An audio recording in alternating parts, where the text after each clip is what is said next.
Thanks for tuning in again for another hidden gem from the aisle. Reminder, the official broadcast is daily at Chess.com TV and Twitch.tv/chess. Watch Anna Runoff and Danny King as they break down all the action. But as we've said, there's a lot of games happening, so that means some hidden gems won't always get the breakdowns they deserve in live fashion, and that's what these videos are here for.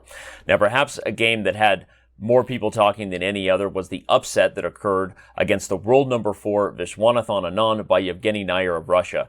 However, that story had a lot more to it than just an upset. A brilliant opening preparation, perhaps. It was hard for me in analyzing it pretty deeply to tell who outprepared who. You can check out my full analysis over at my blog on Chess.com. But regardless, the critical moment could be seen right here, right now, where instead of the finishing touch that would have put the game away with absolutely no chances, bishop to g6, threatening queen h5 and not allowing the potential sacrifice that happened in the game, Nair slipped up just enough to open the door with the move queen to g6. This move, while it threatens queen f6 and queen takes h6, allows a surprising resource that Vishy spots and has everybody thinking the former world champion's done it again. He's swindled a stalemate or draw from the jaws of defeat. He finds bishop takes g2. What's the point? Well, even if you take back with the queen now, it's already not so simple. Lines like king takes h7 really show it. Knight takes h6 is met by knight to f3, a tempo on the rook.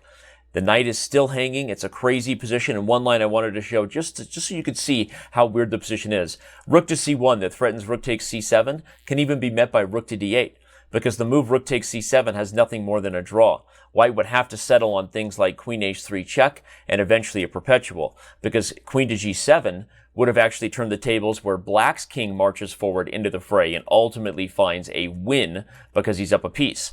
This kind of crazy variation may have been hard for the former world champ to calculate, understandably so.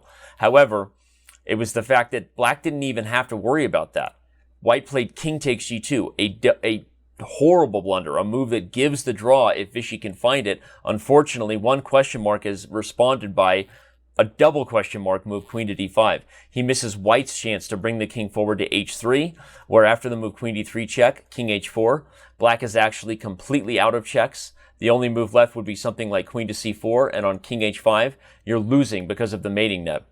This king march may be missed by Vishy, or my suspicion is that he actually missed the whole reason why the brilliant move queen f3 draws, because it's not that easy to see.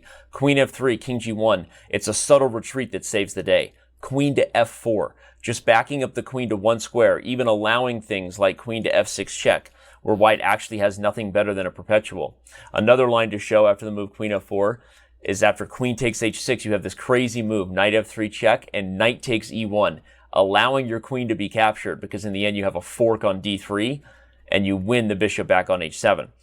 This kind of line, of course, it's hard to begrudge anybody for not totally seeing that, but it's difficult to watch when you see a former world champion defend a great attack by Nair all day, only to miss right at the last moment his opportunity again for a peaceful result that could have occurred with the move queen to f3 check instead of the move queen to d5 check, where again, after one more tempo on the king, black just resigned.